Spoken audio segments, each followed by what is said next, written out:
Hey, everybody, welcome back. This is Camille Essex. I'm host of the Speaker Podcast. This is the podcast where innovators and critics connect. What I need you to do right now is hit that notification bell and subscribe. We're on Facebook and YouTube Live at the Speaker Podcast. I'm also on Instagram at Camille.Essex. Y'all, I have a new ebook out available. It's called Women Empowered Unleashed. It's available on my website at CamilleEssex.com. And I would love to hear from you. Send me an email at thespeakerpodcast@gmail.com. Now, tonight, is what I call divine for so many different reasons. We have a special guest in the building. I call her the Olivia Pope of HBCUs. She is a powerhouse, you all. She's also my soror. We are standing on business. She is a boss for so many reasons. The one and only Dr. Pamela Richard Wilks joins us. Y'all welcome her to the show. Welcome back, and welcome back everyone, and thank you for coming, Dr. Wilks. How are you doing? I am awesome. I am awesome. And I'm awesome. Don't be Given nervous. where we are today. Given where we are today, God is good and I'm awesome. He is. So those that are not familiar with you are kind of give a little bit about your background and who you are and what you do.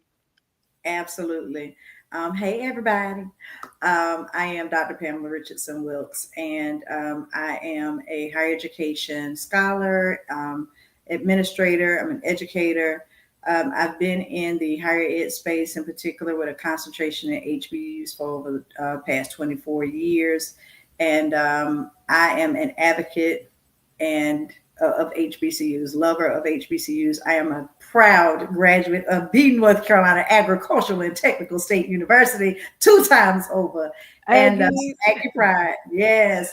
And I love our schools. I love our HBCUs.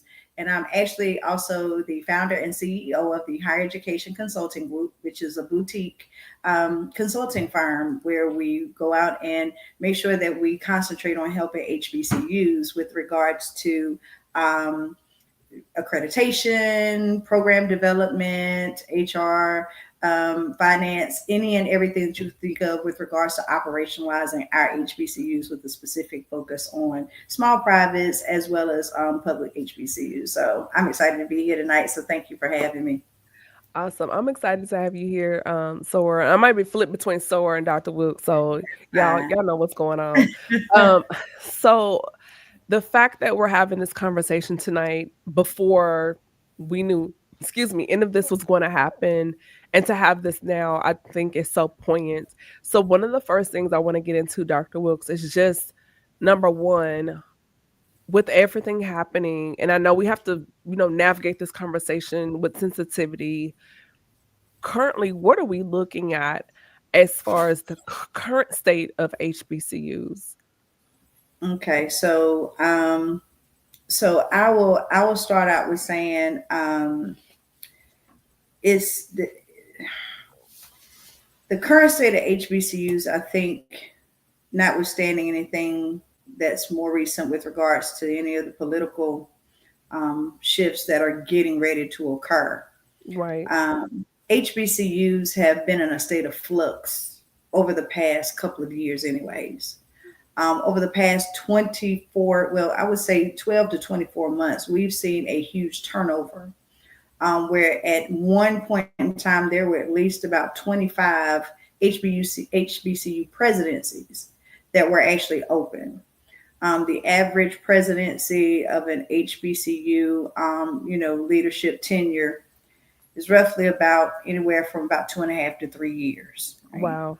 And so when you think about the turnover, when you think about leadership, when you think about all of the impacts that that has on our institutions, it becomes critically important for us to make sure that we have leaders in place, that we have leadership teams in place, that we have people that are committed to the space, that are committed to the people, that are committed to the students, the faculty, the staff, our alumni, in order just to make sure that our schools are sustainable, and not just that they're sustainable, but that they're also vibrant and viable and not just surviving. And I think for the longest, some of our schools have just been more in survival mode and not just really thinking about sustainability from a broader concept. especially in a time where people are now not just questioning what is the relevancy of an HBCU, but Right. rather the question of what is the relevancy of higher ed, period. And I think Right. higher ed as a whole is under attack. And that is going to be amplified even more by virtue of our HBCUs, which are currently underfunded, typically don't have the same level of resources. And for the most part, our students, we do a lot with a little bit. And we make those things happen when we take our students across the finish line. Oftentimes, students who don't have access to other opportunities that we give, that at the end of the day, HBCUs actually create and ensure the growth of the Black middle class and our upward mobility from an economic as well as social, social economic perspective from that point. So, Yeah. I think that we're at a critical stage right now where we really have to think about our HBCUs. What is it that is going to make them sustainable? And making sure that we have the right people in place that are going to make sure that that happens in a way that is going to be most beneficial for our institutions, which are made up of the individuals, not just buildings and grounds, but the Yes. individuals. And then also when we look at, like you said, the middle class, I think of, you're a graduate from A&T. They're one of the top schools along with TSU, Tennessee State, that produces engineers. Like when we look at representation in the STEM tech areas. And so when we see those things and those safe spaces, even with our sorority, even though we were founded at a PWI, these schools were safe havens for students, correct? Absolutely, absolutely, and I think they still are, right? I mean, Yes. if you think about what we began to see as an administrator at several, historically Black colleges and universities, one of the things that we noticed is when you start seeing a level of civil unrest or concerns that address the Black community, Hmm. you begin to see students gravitate more so to HBCUs. So when you think about Sandra Bland, when you think about Freddie Gray, when you think about individuals and the things that are happening, right, you begin to also see a larger influx of students, in particular Black students, who decide that they want to go to HBCUs. Um, the experience that you get is not necessarily about the party, right? It's not about Right. homecoming. It's not about those things. It is about when you go to the mall and you have an experience that is not necessarily an experience that makes you feel comfortable in your skin, right? Knowing that as a student, that while that may be what happens outside of the gate, that when you come back inside of that gate, when you come back inside of that building, when you come back inside of that campus, that there's a Hmm. safe space where you can actually have a conversation about what happens to you. Hmm. And there is a freedom in that, but there are also limitations that happen in terms of preparation for once you exit that space. And so I think that HBCUs provide that level of um, comfort and openness and the ability to share with people who also have a similar shared experience, that coupled with the educational perspective helps our students move a little bit more fluidly, as well as to be able to handle some of the social, emotional, psychological things that they have to deal with maybe outside of, that bubble. Okay. And so this is my question. So I went to PWIs and okay, so ninth grade, I did upward bound at an HBCU. But when it was time for me to go to college, as far as terms of the most scholarship money offered, it was from a PWI. And Mhm. I knew the only way I was going to be able to go to college was to accept the scholarship from the PWI. Looking back on it now, I think I was probably offered more money to have that seat filled, you know, but Mm. I've always you see what I'm saying? So I've always wanted to go to an HBCU. And when I was looking at my master's degree and even possibly PhD, when I looked at HBCUs, the program options were not as vast as with PWIs. And I only saw Mhm. the same degree options, social work, theology, nursing, and it was just and always or education, like elementary pigeonholed in those areas. And I'm like, Mm-hmm, it's mm-hmm, frustrating when I mm-hmm, want to attend an HBCU, but mm, the schools I'm looking at, online options, same thing, one or two. And then if they do offer degrees, it's, again, basic undergrad. If there is a postgraduate program, theology and social work, maybe an MBA mm, program, and then that's the extent. mm-hmm, And then if there is a PhD doctoral program, it's in something like either STEM, like engineering, nursing, or um, a EDS for education. And I'm like, where are all the other options? So can you address to individuals and like myself that would desire and would want to go matriculate further in their mm-hmm, education, but you're frustrated with the program options with HBCUs in comparison to mm-hmm. PWIs? So I'll say this, and I know, believe it or not, I'm working with a couple of schools right now on expanding their program options, in particular their graduate program options.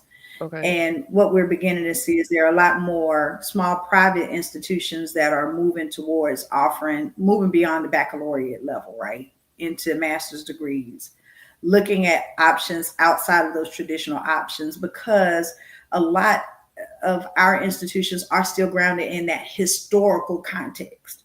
When Okay. I say historical context, we're talking about the fact that most of our schools were founded as teachers' colleges, and most of them were founded for that purpose of teaching or going into ministry, unless you were a land grant like North Carolina A&T or like a Tennessee State that was pretty much founded, by the Morrill Act of 1890 for land grant, the second Morrill Act, where for the most part they were agricultural and mechanical in nature, right? Yeah. And so they're going to be STEM heavy, but most of our schools are liberal arts institutions. And so they're going to be focused on that. And I think that we concentrate a lot on the history. And now a lot of institutions are looking at what the market is asking for and how it is that they can cater to the market while at the same time making sure that they facilitate the students' needs. Um, so you are going to see more programs come into effect. Certain programs cost more money to maintain than others. That's just a reality of the situation. If you have a small private institution that's resource challenged and understanding, there's a difference between a private institution and a public institution. Public institutions are funded by the state. That means that while appropriations may not be the same as some of like a flagship school, that they still get funding from the state. And those resources are there for those schools to expand, to grow. A small private institution is different. Those students, the tuition dollars drive what happens in terms of the operations of that school.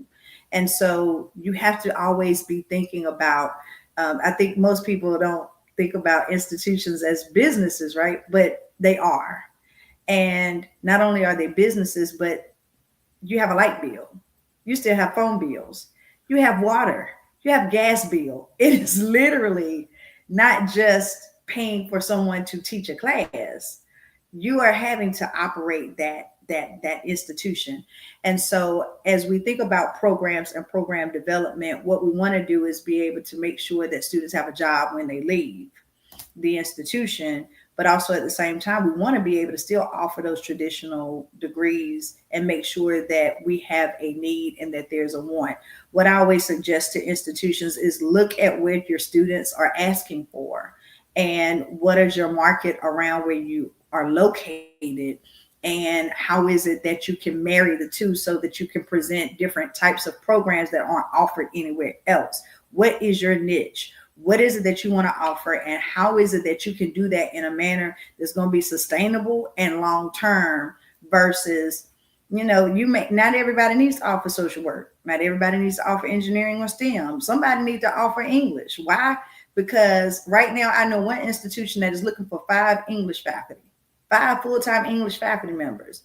English is a requirement to teach, but guess what? English faculty members don't make as much as a business person or STEM faculty. So that's the other part too. qualifying individuals, but making sure that you pay people their worth so that they'll want to be able to come into those spaces, and then create the pipeline through program offerings for those people. I couldn't go to I couldn't go to a HBCU to get a PhD in English. I had to go to a PWI. I couldn't go to HBCU. They didn't offer it. I know my alma mater now has gotten approved to offer a PhD in English, but they'll be one of the only ones in the United States that's able to do that. So I think we not only need to keep looking at STEM majors and that sort of thing, but what about English? What about math? And what can we do in order to facilitate as HBCUs the workforce to be able to pay individuals to be qualified to be in those positions and spaces and places. I think we have an obligation to do that too, so that people will want to be in those spaces and places. So Yes, ma'am. it's coming around. It's coming around. And Yes, you'll start ma'am. to see more and more schools starting to offer master's degree programs and PhDs, EDDs, DBAs, all of the D's, right? Yes, ma'am. In those spaces and in those places. I think you're And going to with see that coming. A&T, when can we anticipate the announcement for them offering that doctoral program in English? Maybe I shouldn't have said that. Hopefully it'll be soon. And for any of my colleagues that are in the English department at North Carolina A&T that might be on, just know that it's coming, and I think that individuals really are going to gravitate to it. It was something that was announced last year, so I would say that that's something that we could probably see in the very near future, as far as that coursework is concerned. Awesome. We do have a question from the audience, a responder. Hey, girl. So she's asking, are there any other ways to support and or partner with HBCUs without being in attendance or joining a sorority? Absolutely. Absolutely. Ways you can support HBCUs. Definitely, if you are a corporate partner from a corporate perspective. And I don't mean necessarily just internships, because now I will say internships are great. But what our students need to be able to see is the realities of what it is to be in the workplace and in the workspace. So being honest with students about what life is like once you graduate from college, right? It may, for some people, you may be able to get that 4-bedroom, 3.5-bath house with such and such and such in the best neighborhood with the car and the dog and everything else. You may be able to do that for some people within 6 months of graduating, but for the overwhelming majority of students, that's just really not the reality of what happens once they graduate from college, right? And so I think we have to start being honest with our students. And one of the ways that we can do that is you don't have to have attended an HBCU to be able to have that level of conversation with a student who graduated from an HBCU or any school for that matter, right? I think that's part of the thing that we have to think about. You don't have to be in a sorority to do that, right? There are a lot of institutions that don't offer sororities and fraternities on their campuses. However, they still are able to ensure that students have whatever their needs are that are met. Volunteering on campus, offering a lot of our campuses, especially HBCUs, have closets for students that need clothes, for mock interviews or for their interviews. Food pantries. A lot of our institutions are actually in food deserts. If you look at where they are in proximity to the cities and the locations that they are in food deserts. There is a critical need. If you have access to technology and can offer technological resources to institutions, that is wonderful. If you work for Cisco, or if you work for Amazon, or if you work for a company and you can offer your expertise to be able to increase technology on campuses, or even, making sure that you provide opportunities for library resources or any number of things. You don't necessarily have to have attended an HBCU, but you can have a heart for wanting to do and provide, levels of access and opportunities for not just students, but also faculty, because they also need to know what is going on in the world in order to implement that into their classes. And so students will again get that real life experience and be able to be prepared for the real world in a real and meaningful way. Absolutely. Um, I don't know about you, but I follow pages such as well, I don't want to call out but there are HBCU pages on Instagram. I'll say that.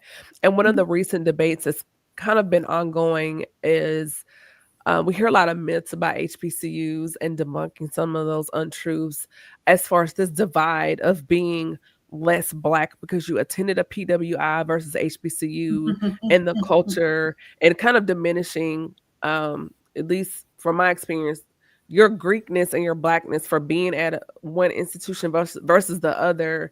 And I feel like overall it's very divisive. So can you kind of address the perspective and the conversation on that so others can have clarity and maybe some greater depth of understanding on that topic?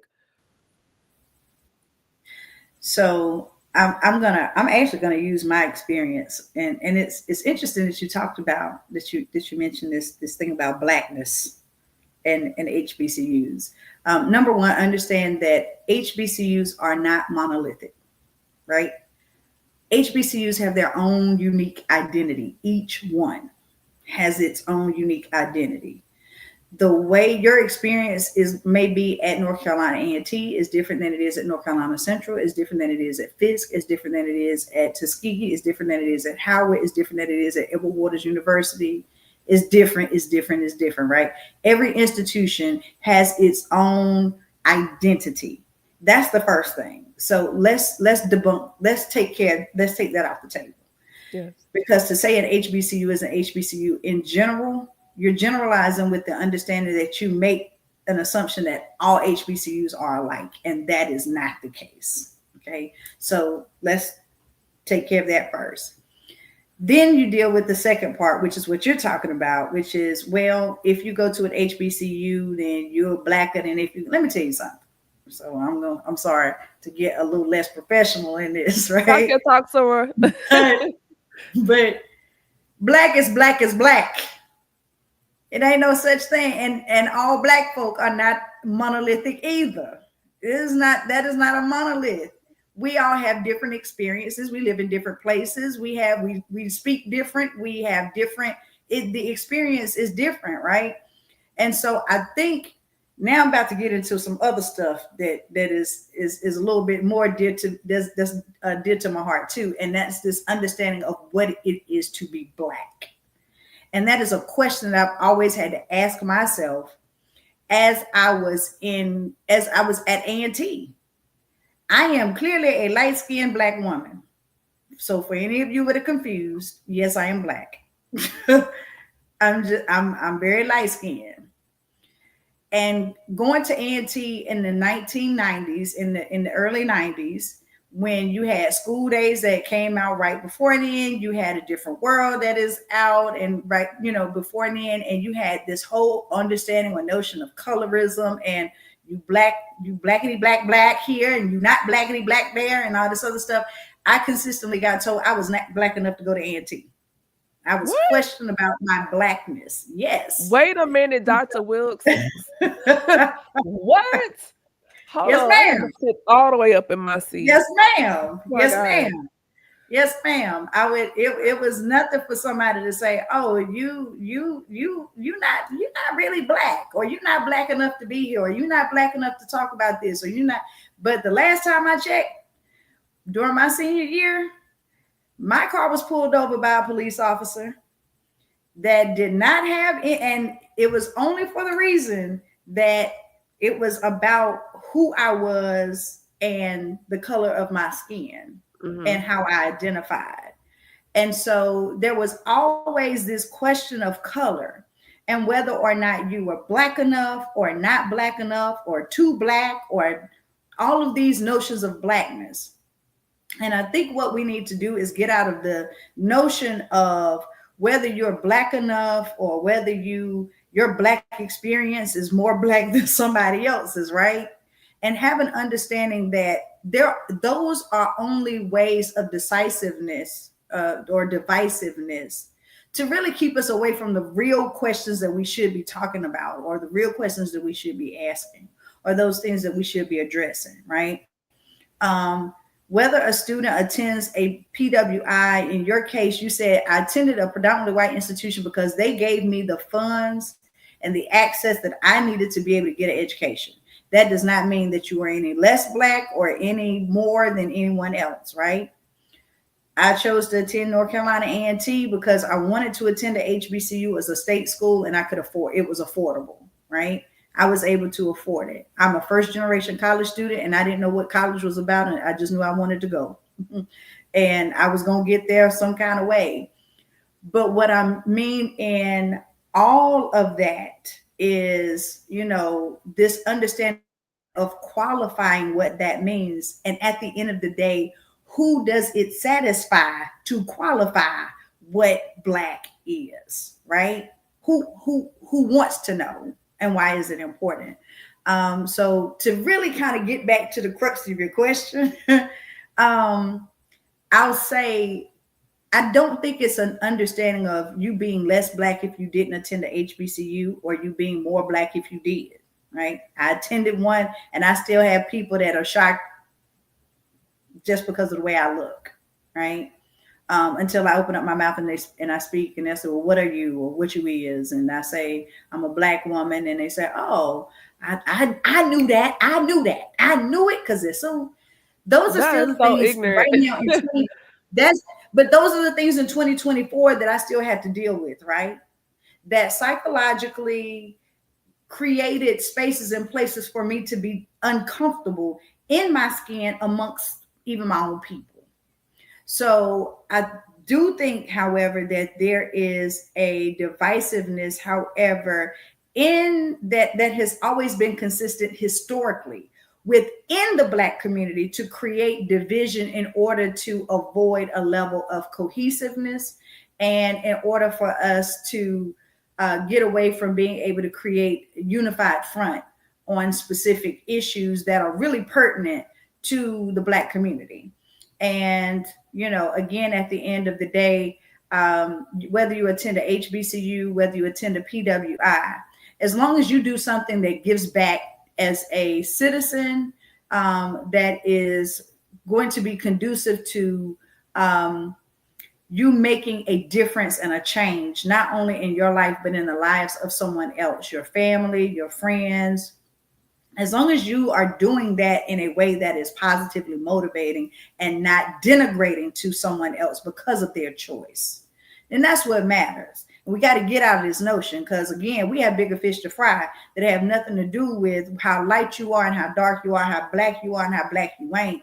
But start getting out of that part of that and start asking questions like, why are you not funding HBCUs to the same level that you're funding PWIs, so that they can afford to bring students who want to attend an HBCU, and those students be able to have that opportunity, because those HBCUs can afford to be able to give scholarships and money so the students who want to go can attend those schools. Those are the questions that we should be asking. And doesn't that also tie into alumni dollars? Because to be honest, when I was a freshman at my PWI, Middle Tennessee State University, I worked with the Alumni Foundation, and our job was we would call alum, and they would donate every year. And Mhm. just to be honest, the give back from non-Caucasian students versus Black students, there is a gap there. And you see that when you drive by and look at Greek Row, you see mansions because of their alumni dollars, their donors that give back to the universities and these organizations. So can you address, yes, we can all be proud of our schools, whether it's an HBCU or PWI, but just the fact of the lack of give back once they've graduated, but everybody's at homecoming. um, it is so interesting. So there are some institutions where, like, alumni giving is like really high and it's really good, right? And then you have some not so good. I think you have to look at the individual circumstance and situation of what's going on. Mm-hmm.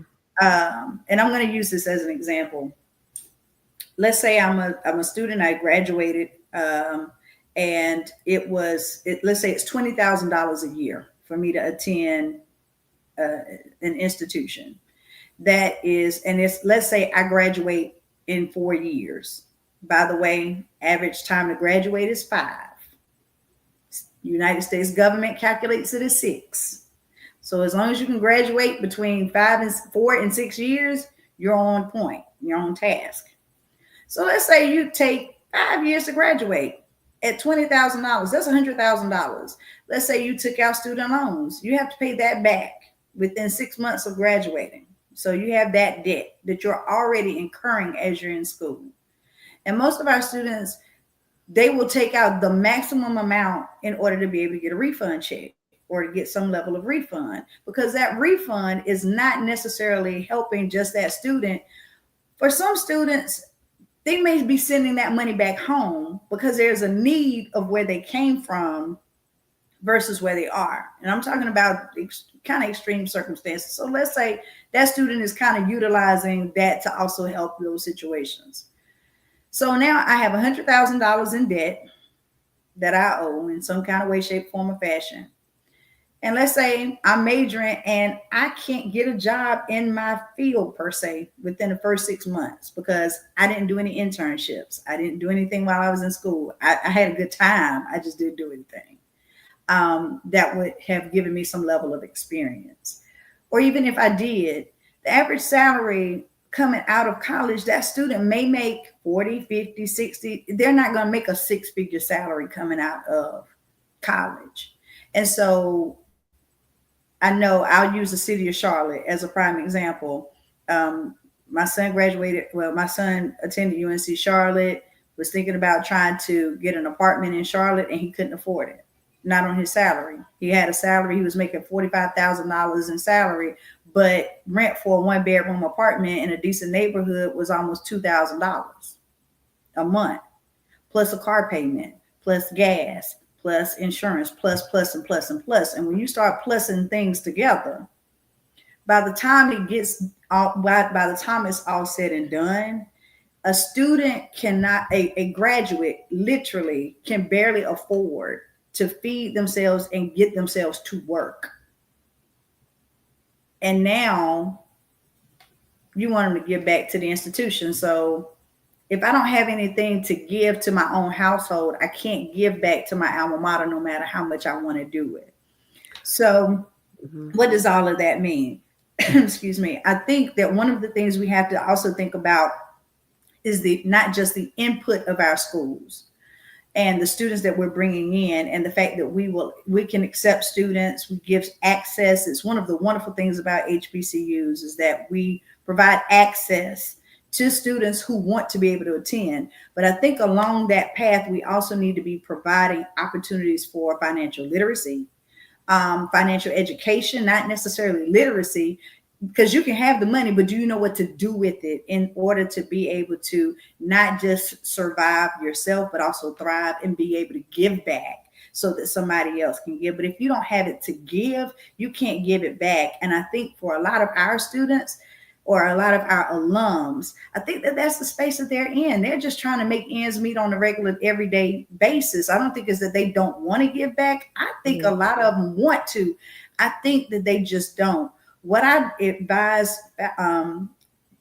alumni to do, the best way you can give back, if you can't give back $1, $10, $500, or $50,000, if you can't do that, right, give something back, because you're giving percentage wise makes a difference. But I will say, if you can't give back in that way, send a student. Send a student. If you send 5 students to a small private institution, you just basically help that institution secure. If it's $20,000 in tuition, you just help that institution secure $100,000 that year by bringing 5 students. Right? So it's all about mindset and rethinking what that looks like in terms of financially supporting our institutions, not just by dollars in hand, but also the sensical matter of making sure that we send students and that we provide opportunities for our students to be able to leave without debt and also be able to secure a job, in the other hand when they walk across the stage. Awesome. So, as we're going down this segment, as far as debunking myths, over the last, I guess, couple of semesters, we've seen issues with um, housing. We've had students from, you already know where this is going, different institutions where the students are online. They're complaining about, we don't have somewhere to live. We're in tents on the yard. We're all over the campus. They admitted too many students, the quality of food on the campus. This is supposed to be a prestigious HBCU. Why is the food trash? Why are the dorms a mess? So, can you kind of address that for students and parents as far as the conditions of HBCU, Oh particularly my dorms, food, like, and then, oh, I want to say over acceptance, but these large, we hear reports of large numbers of enrollment. Like so and so had a historic enrollment this year, and then within a month from first day of school, August till Labor Day, students are like, "I'm in a room with 4 other people." Like, what is God. going on, Dr. Wilkes? Like, what's going on here? So what I'll say, I'm gonna make one statement Yes. that I'll say is, for every time a student or a parent puts something on social media about what happens at their school, that actually has a an opposite effect of what they potentially think. Because let's say, for instance, I have a donor that I have been prepping for the past year to try to get a new residence hall. But that donor is saying, I need you to show your enrollment increase so that I can provide money for this residence hall, right? Okay, so we get the numbers up, and then the donor is like, cool, you got your numbers up. I'm getting ready to give you this money. But then on social media, somebody puts something out that's negative about the institution. That could turn that donor off. Um, we have to be very careful about the ways in which we talk about or speak about our institutions, and especially from a global perspective. Um, Not every institution, there are things called deferred maintenance, right?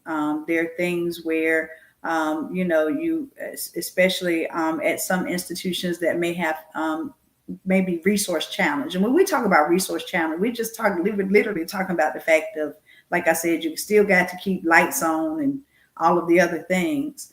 And still pay your faculty and pay your administrators and pay everybody and everything, your vendors, for food services and security and all of the other things that come along at an institution. But I think what we have to also hold our legislators accountable for making sure that they are able to help us provide for a public good, because even though students are paying to go to the institution, it is still a public service. It is a public good that we are offering. And I think we need to do a better job at addressing our legislature or legislators about being able to provide funding that is equitable to our institutions, so that our campuses can look like our complementary campuses of individuals. Yes. I think so. I think that that's one part. But there's always going to be this balance of making sure that we are able to give access to students who want to be able to take care of, or who want to be able to have that education, but also at the same time understand that along with that might be some growing pains until you can get to the point that you can secure the funding that would be able to accommodate the growth of the institution. And I think that's kind of what you see, especially for some institutions, those growing pains, they're in the midst of those growing pains.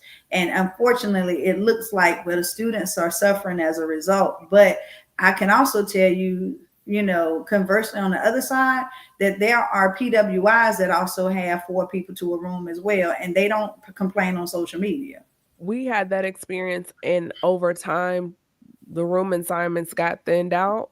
but the first couple of months, 2 bunk beds, and Yeah, you cramming I 4 girls in one room, and everybody's got shoes and purses and heels mhm. and the microwave, and I wanna watch the so there are absolutely. there are Yes, some absolutely. there are some premier predominantly white institutions that still don't have air conditioning and communal bathrooms and all of that other stuff, right? There Yes, are so it's some not that just HBCU. Somebody put in the comments, they typically overhouse, and we just addressed that if you're late coming in, but it's across the board, not just with HBCUs, PWIs as well. Continue, I doctor. Yeah. and I think the one thing that we have to also look at is melt, right? Because eventually you also know that to address the overhousing kind of component, if an institution, and again, it's not every institution, but if that's an institution that does that, it's also with an understanding that you're also going to have what's called melt. You're going to have a certain number of students that are going to eventually they're going to withdraw from the institution. They are typically in the spring. You have a melt that occurs either from students who graduate in the fall, to the spring, and those different types of things. And so when you count all of that, or you take all of that into consideration, you still have to have a certain number of students in order to make your budget work. That's just a part of the business of academics and higher ed. But I think when you look at all of those things combined, you look at trend data, you look at all of the other things. I think for the most part, our institutions and the leadership at our institutions are really trying their best to make sure that the institution stays stable. And we hope that in that process, as you think about growing pains, as you think about the other things that come along, that our students would respect the institutions that are there enough to say, hey, let's keep business in house. If I got some stuff going on in my own house, I'm not gonna go out there and broadcast it on social media, because while you may eventually forgive, the world will not. While you may eventually forget, you're gonna end up with a degree, but how are you devaluing that degree by talking, negatively about your institution that eventually you're gonna have all three, four, five, six, seven, eight of your names on, and Yeah. are going to be looking for a position or a job with that degree. So don't devalue the degree. What I say is, if there's a complaint, go through the systems and the processes at the institution to be able to do that. And don't just take it to social media, because social media is unforgiving, where the institution, if they don't, most of the time, they may not even know it's a problem until it's too late. But if you just talk to people, sometimes, more than likely, there's somebody on that campus that's going to be able to help. And if nothing else, that's the role of the president, at the end of Also, the day. I've seen where some um, organizations in the private and corporate sector, when they see an HBCU name on a degree, they'll ask, "Well, I've never heard of the school. What's it?" And you say HBCU, they don't say anything, but in their mind, it's like, hmm, you know.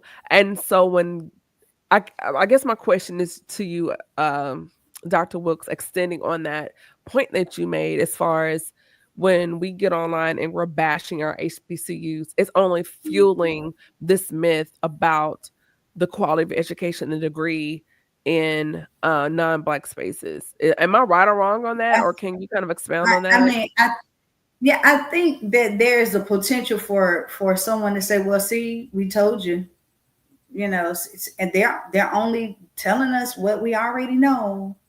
They don't have this, they don't have that. They're speaking negatively, da, da, da, da, whatever, whatever. I think we have to be careful about how we speak about what we speak, especially when there are already negative connotations that come along with being at a HBCU.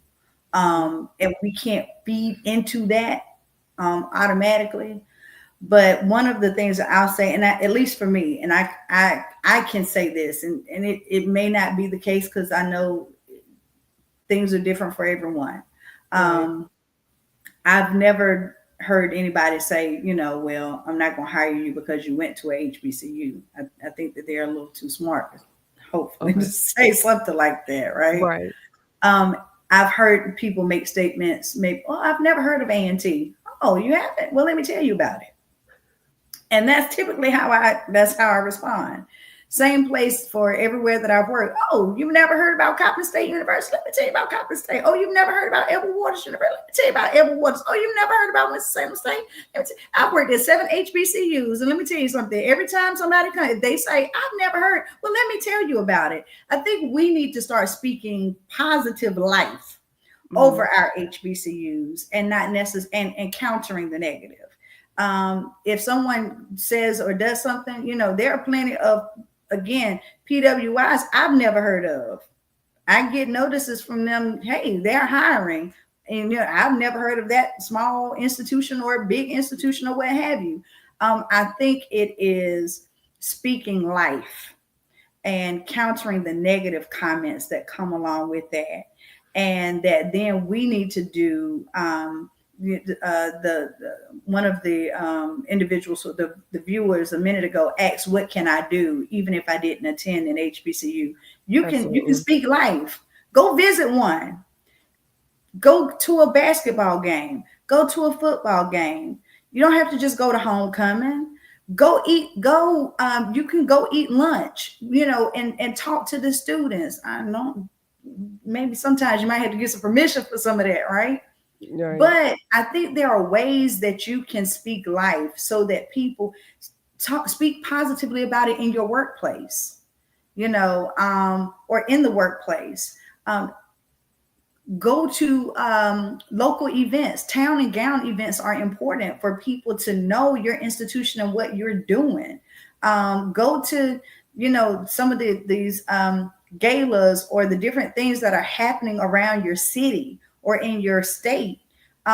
Go talk to your local legislators, or to your state or to your senators. Like, speak life and positivity and start to advocate for institutions so that you won't have a student that's complaining about something online, but rather they can speak positively about the experience versus, I'm in a room with 4 students. Because again, there are some institutions in the state of North Carolina that don't have an overcrowding issue, but they still have 4 students in a room just because that's the way that they've always done things traditionally. But again, those students don't complain. So we need to speak Wow. life. And just turning the corner in our last segment, first of all, you are dropping some major gems, Dr. Wilkes, and I really appreciate you. One of the things I do want to ask you, as far as we're looking right now, the last 48 hours as a collective, we've kind of been doing this inhale, deep exhale. And there's like a Selah that's hit the culture in a way we've never seen before. So when we are looking at preserving the future of HBCUs, over the last couple of years, we've seen what I call the gentrification of HBCUs with enrollment. So what are we Mm. looking at? I'm going Can there. you say Uh, that again? the Oh, I'm gentrification of sorry. HBCUs with enrollment. I said that with my full chest. The envisioning the future of HBCUs and empowering the next generation. What are we looking at when we're looking at the state, and the future and preservation of our HBCUs? So one of the things that I'll say is, it's funny that you use the word gentrification of our I was being HBCU. nice. At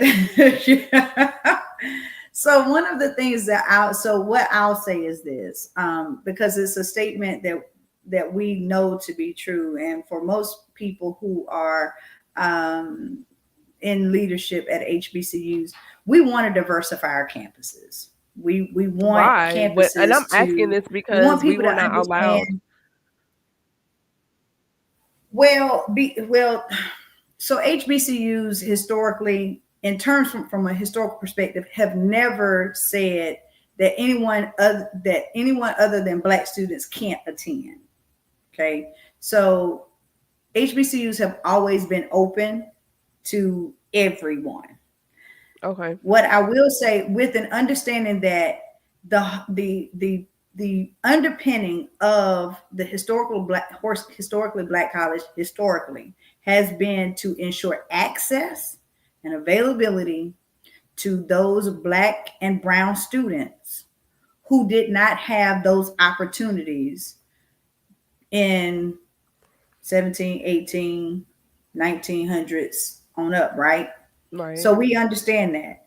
But we also understand that at the end of the day, when you have students, and this is kind of one of those real moments, right? Where you have to just kind of be real.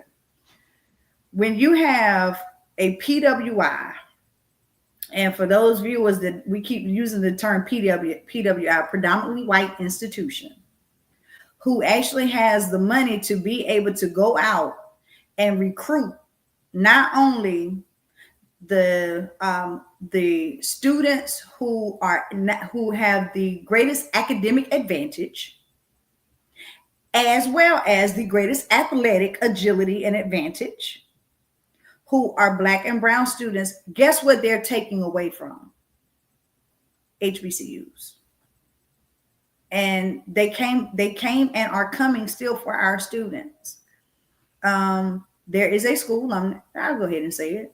No, I won't. There is a school in the state of North Carolina that now officially considers itself a minority serving institution because they got to the percentage of Black students that they were looking for when I first started there. Oh, we're gonna talk offline because I want to know. Okay. So I'm saying, and I promise I'm going somewhere with this. I promise I am. So they got where they wanted to be off of the backs of the Black students that they were able to facilitate coming in. But again, when that happens, you're taking away from that population of students who might necessarily who historically have gone to Black colleges and universities. Okay, so for the survival and the viability of institutions, and in particular, small private HBCUs, you have to diversify. You have to. If not, there are not. I'm not going to say there are not enough Black students to go around, but most of our institutions are actually going after the same students. So you imagine the Common App, and I'll take the Common Black App as an example. A student can put out applications for any institution that they want to. Let's say that they put it out for 10 HBCUs. Those 10 HBCUs are going to get that same student application, but that student can only go to one school. And then plug into that, let's say, hypothetically, that student goes to a high school where their guidance counselor said, oh, you put this out for 10 schools, but you know what? Why are you even thinking about an HBCU? Why don't you go over here to this school, whatever, or why don't you go to this community college, or why don't you go to the military? Because that's also happening in our school systems, where we have schools, K-12 institutions are actually telling students not to go to HBCUs, right? Mm-hmm. So you have all of these things, all of these influences that are impacting student enrollment. But at the end of the day, you still got a bill you got to pay. And so in order for our schools to, and that's one part of it. The other part is that you do want your students to have a holistic experience. You want them to experience other cultures. You want them to experience other opportunities, because that is the world that we live in. It's not all Black, right? The other third part to that, or the third prong, is that you also want to invite other people into your space so that they learn how to respect the culture.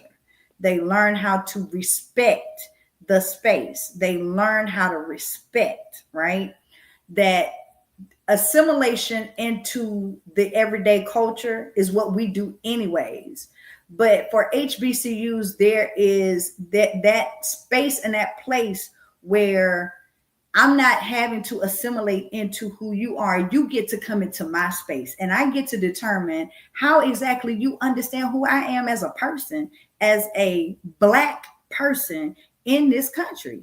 And if you don't want to understand that, then you go somewhere else. But at least it's a way to also create those opportunities for engagement, and to expand our objectives of hopefully people understanding what it is that makes our schools unique, makes us who we are as people, and that we are not one type or way, but that we are very diverse our own selves as Black people, and that we want to be able to have that to that understand.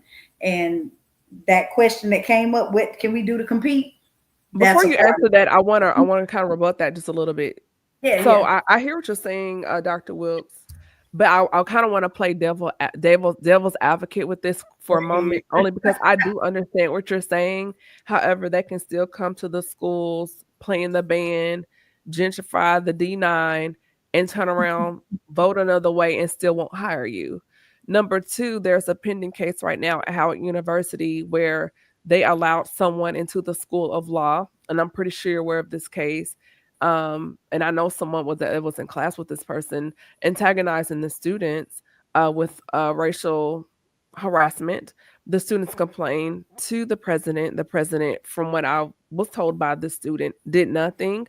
The student was then removed or expelled from university for violating the character code of conduct. And so then this student is now suing Howard University for discrimination, although they are the perpetrator of the crime.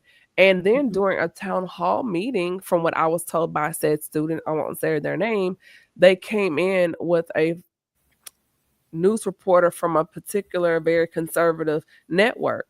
So we're allowing people in spaces that are supposed to be safe for our communities, but now, even though the lawsuit pending is at a low amount, it's going to set a legal precedence that even if the person is wrong, is the possibility the school may still pay the student out to shut them up and could open the door for the bleeding of HBCUs with similar cases.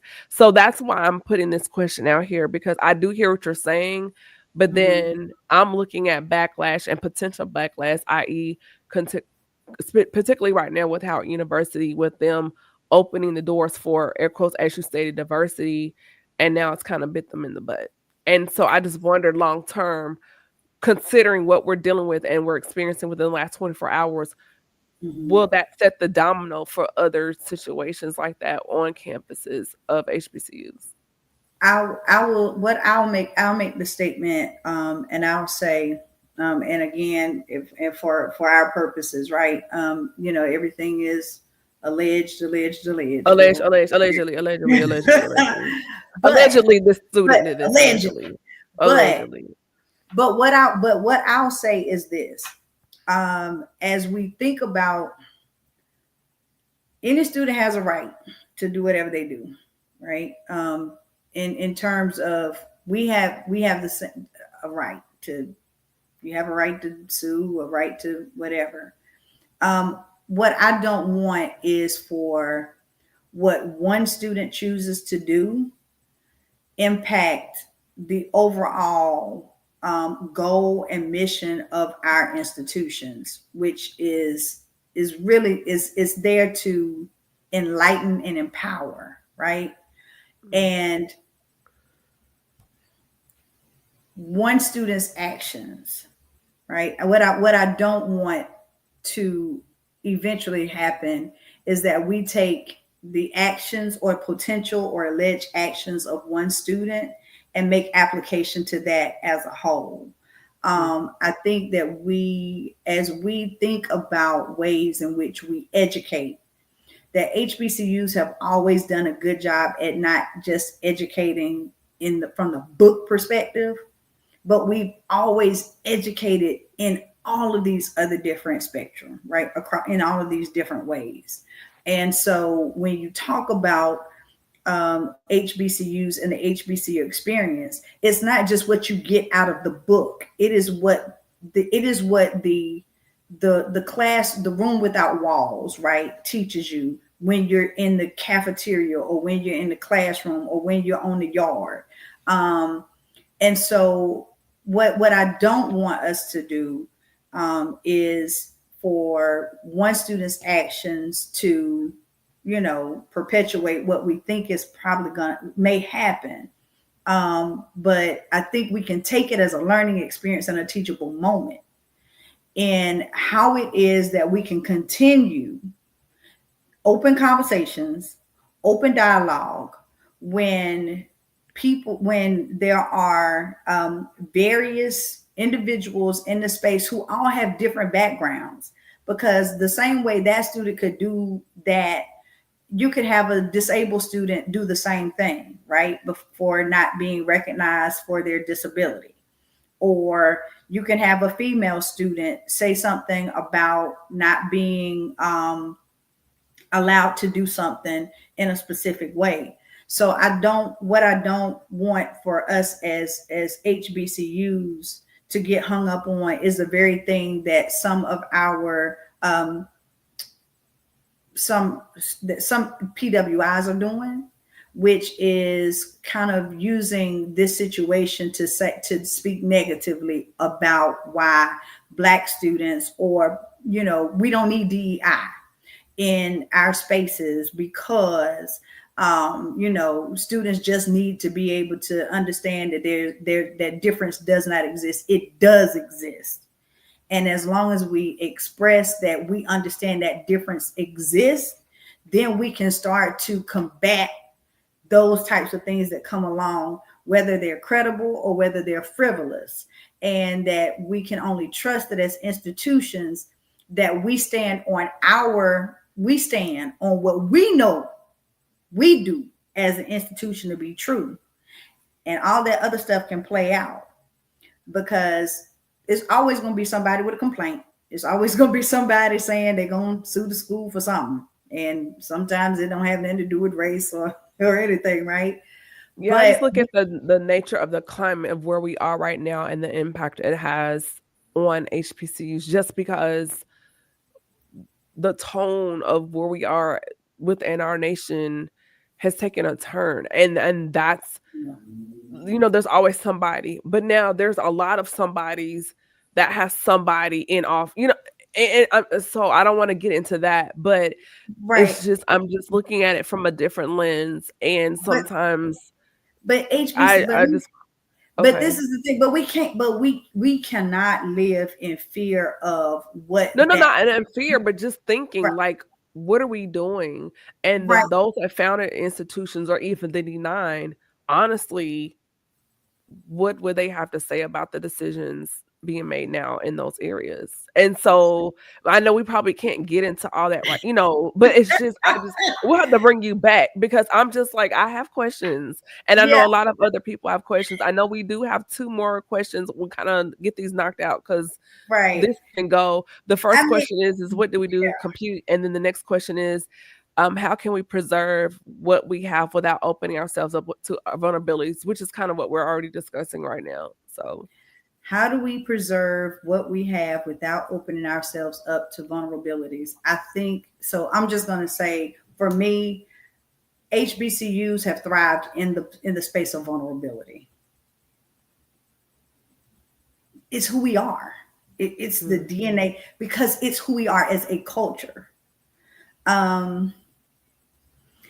Understanding that you have to be vulnerable to a certain extent in order to be able to make things happen, because people have to be able to see your truth, no matter what that is. They have to be able to see it in order to understand it, to be able to get, because you can't ask for help in one hand, right? Or on one side say, I need your help to be able to get this done or to accomplish what I need, but I can't tell you what that entails, right? It's both and. So I think one of the things about who we are is always still going back to why our institutions existed in the first place. And that is to allow access and opportunities to students who want the opportunity and could not get it. Most of our HBCUs, let's just be the HBCUs allow opportunities for students who otherwise wouldn't be able to go to some of the schools that they would have wanted to go to. Now let's just be honest and real about that situation. Most of our schools, and when I say our schools, I'm talking about HBCUs, have summer bridge programs that they've implemented and integrated to make sure that students who don't have who maybe have a level of academic underpreparedness can go to school and will take that student with a 1.8 GPA and the other student with a 4.0 GPA and take them across the stage at the same time, that most PWIs would not be able to do. One of my former presidents used to make that statement all the time. I'll go ahead and say his name. I'll go ahead and say it. Anthony Jenkins at Coppin State University used to say that all the time. The difference between Coppin State University and the flagship institution in the state of Maryland was that flagship institution was not accepting students that had a 2.0. Coppin would. And Coppin would take that 2.0 student and a valedictorian of the institution and get them both across the stage. Both across the stage. That was something that most PWIs could not say. And so we would take them with the resources that we had, or little resources, and be able to scaffold those students, go to a dorm room, knock on the door when they didn't show up for class, do the things that were necessary to get that student kicking and screaming across the stage, even when they didn't know what they wanted to do. That is the beauty of HBCUs, but that is also our vulnerability, because what most people don't realize is the government, U.S. Department of Ed, accreditors, all of those people now, or those bodies, are beginning to move towards an output evaluation of institutions. They don't care about who you bring in and how many students you bring in. They want to know who you're graduating, how many you're graduating, and who has jobs when they get out. That's where they're starting to look at now. And that puts us at risk as HBCUs in particular, because the majority of our students are not coming with the same level of preparation for the academic rigor. And we have to scaffold them. We have to do things that are a little bit different in order to make sure that our students are successful and that they get across the stage in 4 to 6 years and not withdraw or drop out of school, not because they can't, they don't have the money or whatever reason, but also that they understand that they belong and that they're wanted. And that is what makes the difference. And so we open ourselves up when we do things like that. That is a level of vulnerability that we thrive in, but also comes at a cost if later on we don't meet the expectation of those people who are basing their funding on the number of students we graduate and that again secure jobs at the end of a 4-year to 6-year period. That's why you're the boss. I love you, Dr. Wilks. Oh my gosh. I want to bring you back to continue the conversation. And as you were talking, I started thinking about other people like, oh, we need to have a panel. We need to have some conversations, because even though I did not attend an HBCU, I'm a PWI grad three or four times over, but I have a love for HBCUs, and I still want a degree from HBCU. It will be my last one. You can get one. You can get one. There are a whole bunch of them that have degrees. Look, let me tell you something. I want my PhD. I want my PhD from HBCU.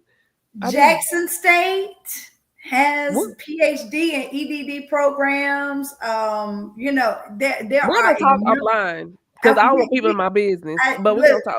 I'll put it like this for the viewers. And there are programs that are out there, and our schools need you. They need your support. And I'm not gonna say they. I'm gonna say we. We need your support.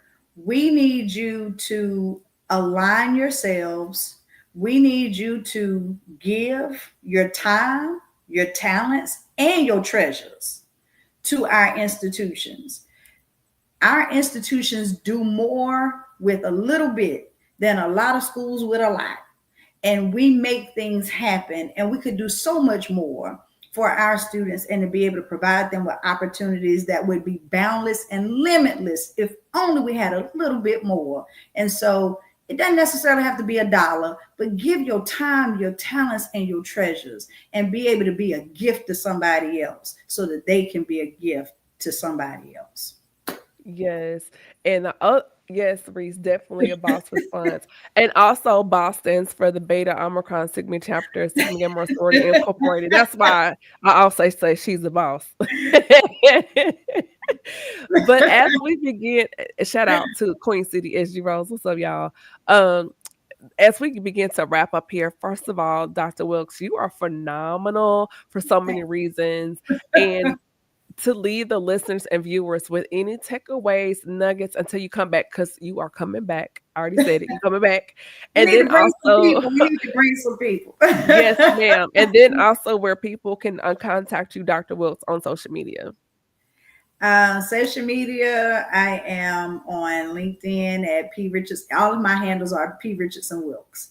So it's right there on the screen. So whether it's Instagram, Facebook, LinkedIn, I'm here there. I am again got some stuff that's about to come out with the Higher Education Consulting Group. Just doing some things to be able. We are specifically geared towards HBCUs. That is intentional. It is not a mistake. We love everybody, but the intentionality is about making sure that we provide resources and help for HBCUs who want to be able to extend their operations in various ways. And so, again, that information will be coming out soon. I'll make sure that you get that out. But if you go to my other handles, you'll be seeing that information come out soon. So, Also, absolutely. and do you have like a nugget or gem that you can leave with the listeners and viewers until you come back? Oh my gosh, a nugget or a gem. 'Cause I know we covered so much. We covered a lot. The one thing I'll say is always remember that. Okay, so I'm gonna say this because it kind of ties to it. Um, and I don't know why I'm saying this, but it's for somebody. Um, your journey is not your own. Your journey is for someone who will come into your path, who is going to see what through looks like through you. And the reason why that is so important is because people tend to judge you about where you are, where you've been. And even when you are where you are, they don't see all of the stuff that it took to get there. It doesn't matter if you are from the country, like me, Forest County, North Carolina, Warren County, shout out to Warren County, North Carolina, or if you came from the projects or the hood, or if you came from, it does not matter. What matters is people can't see you from where you get to at this point. And so, as we think about the spaces that we occupy, the people that we come into contact, whatever it is that you do it in excellence. Do it with an understanding that people will never understand what it took for you to get to where you are. They just get to see this part. And that at the end of the day, if we don't speak up for ourselves, if we don't understand and think back to all of the stuff that got us to this point, whether it's through our institutions, our personal life, or whatever it else, we will always be doomed to repeat it. And that is what is most critical at this particular juncture in time in our history, is that we have to continue to go back and look. Our schools are important for a very, very, very, very critical reason. And they're going to become even more important. And we always have to look back in order to be able to move forward in the right way and in the right direction, with an understanding that we got to go through in order to get to where we need to get to. So I don't know who that was for, but somebody out there going through something, you'll be all right. But Bless us. but outside of that, in terms of our institutions and who we are, that is why, because of those types of people, institutions are made up of individuals. They are more than buildings and grounds and computers. They are made up of people.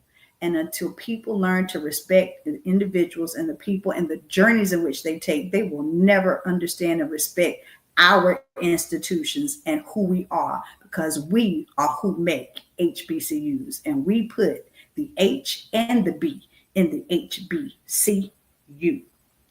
Talk that talk. Thank you so much, Dr. Wilkes. Sit tight. Everybody, I hope that you got something from this conversation. If you missed the live, be sure to catch the replay. This is Camille Essick, host of the Speaker Podcast, the podcast where innovators and critics connect. And y'all will be back next week with my brother and friend, PR marketing guru of the CIAA, the Derek D. Ross. It's back. We're excited to have Derek here. He's a very good friend of mine. And y'all be blessed, y'all. Be safe. Take care of your mental health. If it gets crazy and you're like you can't take it, log out. Y'all be blessed. Thank you. Hold on, Dr. Wilkes. Y'all be blessed. Good night. Right. Bye, everybody.